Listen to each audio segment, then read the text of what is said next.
There's a vibrant and dynamic ministry going on at Harvest DeKalb. God is changing lives. Harvest has come around us in so many ways. I mean, just the people in the congregation, just meeting them and just developing real relationships. Yeah, if you would have asked me 2-3 years ago if I would picture myself at church on Sundays worshiping and serving, I would say, I don't think so. I'm learning and I'm growing, and the support and the direct application of God's Word. With small groups, with women's ministry, with children's ministry, with men's ministry, youth groups. It's just, this church is alive. But if you drove by, you might not think vibrancy. Instead, you might think that maybe that's a church that is dying. You might think it's a church that has financial issues, or maybe you might even think, God forbid, if that's how they care for their facility, how will they care for me? We have a critical mission here, and we want our building to be an accurate representation of the mission that we're so passionate about.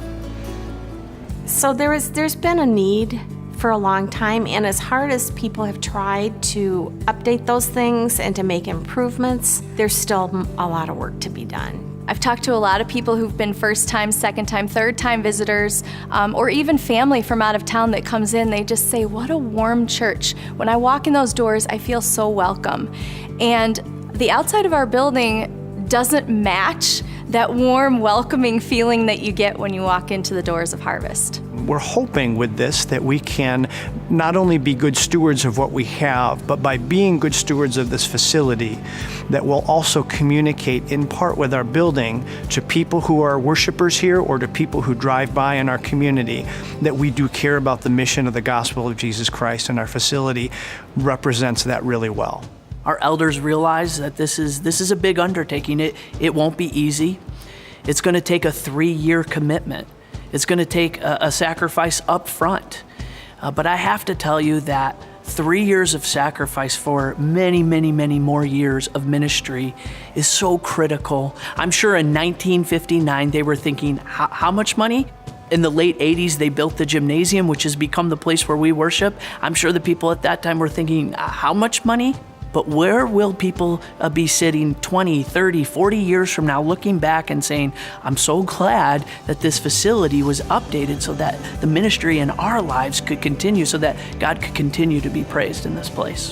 What if we had the opportunity for everyone to come into a single entrance and then to see every aspect of our ministry and to go, oh, right there's where we go and we step into worship together. Right there is where we can drop our kids off in children's ministry. Here's where the offices are if I want to talk with somebody and I want to meet with somebody. I think the aspect of how do we use what God has given us, the things that He has stewarded, to us for something, accomplishing something eternal.